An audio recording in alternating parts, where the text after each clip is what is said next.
Originally, I wasn't gonna do a video reaction to the Nintendo Direct on July because I saw that it was only 8 minutes long and SMT5 I think was the only thing people were talking about, so I'm assuming that was the only good announcement. However, I got word that there's a Japanese Direct that came out at the same time that has different games compared to the English one. And since Japanese games are kind of my thing, I figured it would be interesting for people to see the reaction of someone who's actually into these games, understands Japanese, and is not just hunting for clues as to the next Smash Bros. Rep, although that is fun in and of itself.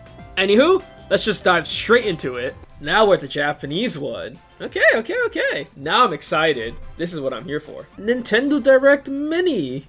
Soft Maker lineup. When they say soft maker lineup, they probably mean that these are games from third-party developers, software makers, rather than first-party developers. Alright, let's see what it hits me with. The Power of Rice. Consider me interested. I see they're going for a very Japanese folklore aesthetic kind of thing here. I'm guessing the main character is some form of a deity, but who knows? Okay, so we're in the island of demons. Is it like Momotaro? Ooh, look at those combos though. Looks like a good platformer. I haven't seen like a good platformer that I actually want to play in quite some years, but this one might just be it actually.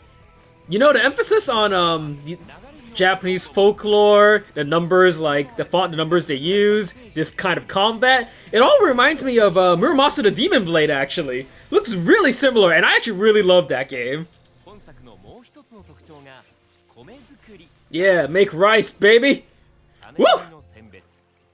Yes! Choose your seeds! Hit that field! Oh my god, this is actually very intensive. What the heck?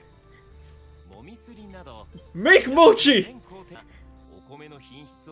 Whoa, what's all this? Okay, so it's like your stat increasing as making rice? Wow. Aww. You get to play as the whole family? Is that a different character? Or that's just a costume, isn't it? Tensui Sakunahime. It looks good! It looks very pretty. I'm curious to know who made the game, actually. Alright, what's next? Atelier! Here we go, Atelier. I'm ready to do alchemy and spam mostly bombs. Tons and tons of bombs. Sounds like it's a new game, though. Isn't this Atelier Ryza? Oh, it is! This is the sequel. Okay. And I guess her name is Ryza. I think in English it's like Rise, R-Y-Z-E, if I'm correct. I might be wrong. I didn't actually play this one. Wow.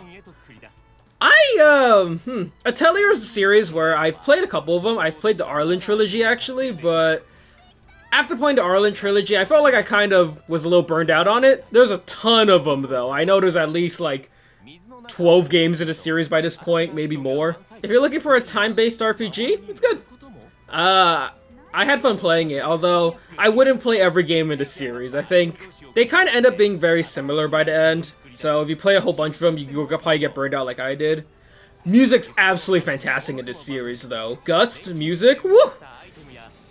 Beautiful, like, actually good. Ooh, this winter. Gust music is amazing. Oh, looks like we got Cadence of Hyrule. Probably more DLC, I have to imagine. Yeah, Cadence of Hyrule. Cadence of Hyrule is a spin-off of Crypt of the Necrodancer, running the exact same formula. It's good. You have to, like, move to the step of the beat, and if you don't, you do less damage, you mess up, sometimes you even die depending on the character you play. This DLC probably won't make me come back, unless there's a new storyline or something. Common, that means Mask Kid, so Skull Kid, yeah. Or as a Masked Salesman, which would have been a much different story. Yeah, not much for me to say. I mean, if you already know Cadence of Hyrule has been out for a while, if you like it, you'll play it. If you don't know about it, Moving on. Oh. Hey, look, it is Momotaro. Oh god, it's this game. Ah! It's the trains are back! I've seen this series, it's been out for many years. This is just the newest installment. This is not a new game series. But Nobody outside of Japan's ever played this series. I know that for a fact. You think Mario holds multiple jobs? Momotaro is not just a slayer of demons. He's also a train conductor, an airplane pilot. Wow, when they say history heroes, these will look real realistic. Is that Hijikata? My boy! I'm not gonna buy this Momotaro train game. I used to love board games though, so if this was back then, I would have been. No, even then I would have been into it. But yay! November 19th. Yeah, see, this is the old ones. This one, this is the one I've seen before. Yeah, anywhere. Let's go. Alright, let's move on. What's next? Oh no, we're speedrunning again. Alright, let's go. Ninja character game card. Okay, so is this like some sort of real-life tie-in game with like cards you can buy? Ooh, Hakuoki! I've played this as an Otome game. I wonder if this is like a spin-off or a fan disc or just a report of the original game. Fairy Tail! I remember seeing this in New Game Plus Expo. My opinions of it are exactly the same.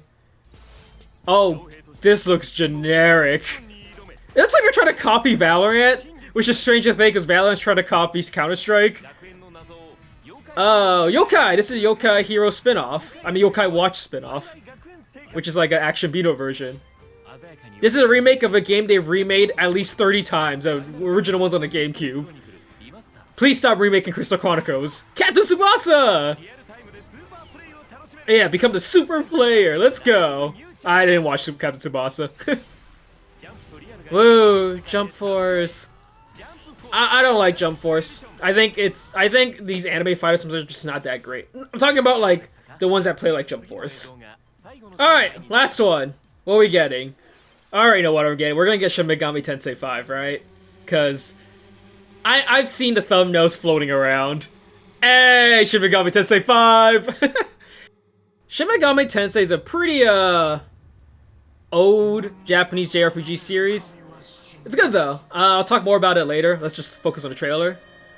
And we got modern Japan, and knowing SMT5, I mean SMT in general, it's gonna get messed up, like, nuked.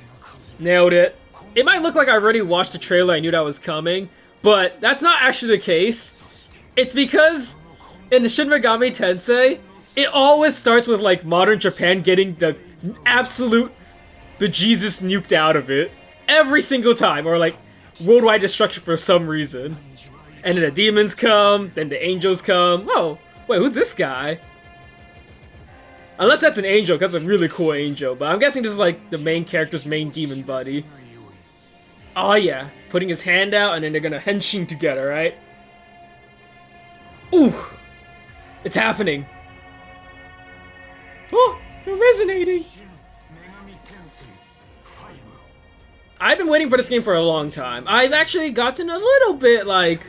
I thought Shin Megami Tensei 4 was kind of boring, but I'm still very excited for this entry, and I'm very excited to see what they do with it. Maybe they change up the whole Long Chaos thing. That'd be my greatest hope. I guess now's the time I could talk a bit about SMT itself. Wait, there's still more? In 2020, so this year. I know where this is going. This is a remaster, isn't it? Or maybe a remake of an older game. 2003, which one was that? PS2? I think it's Nocturne, right? That's the one they're remaking, I've had to guess. Yep, it's Nocturne. I can hear the... yeah. Nocturne was the one that made Shin Megami Tensei series popular in America. Before Nocturne, no one in America has ever heard of this series in their entire life. It might have also helped that they made Dante May Cry like the cameo character that appeared in it. Shin Megami Tensei as a series is a very old one, since like the NES days, but most people have only started playing since Nocturne. I want to do the video on the older ones. I think they're really cool. The series tries to do a different spin on the whole good and evil. Although I will say, their version of Law and Chaos is really cool the first time you see it. How like Law is too focused on order and controlling people, while Chaos is too much freedom and survival of the fittest. It does kind of boil down to, oh, the neutral route's the good route in the end, and you kind of know how long Chaos always pans out. Which is why Nocturne was so cool, because they had like it wasn't just Law and Chaos, it was different kind of reasons and stuff. Oh, Raido Kuzunoha is here! Nice! In the previous English version, way back in the day, Dante was a cameo character, you know, because Dante was a cool character. But Japanese versions got Raido Kuzunoha as the cameo character, and Raido Kuzunoha, that's a whole nother beast. One of my favorite game series that's not good, but I love it. Anyways, that's it. That's the direct. Overall, pretty good. I liked a lot of the announcements. I plan on doing the videos on some of these SMT games in the future. That Rice game, the Sakunahime game, that's what I want to play. I think that's my second biggest pick outside of the Shin Megami Tensei 5. This direct got a lot of hate. For one, I think people were a little bit mistaken. They made it pretty clear that this was smaller and meant for third-party developers. But two, I went back and watched the English one, and yeah, it was terrible. Anyways, I do videos on very niche Japanese games if you want to check that out. Otherwise, I'll see you next time. Laters!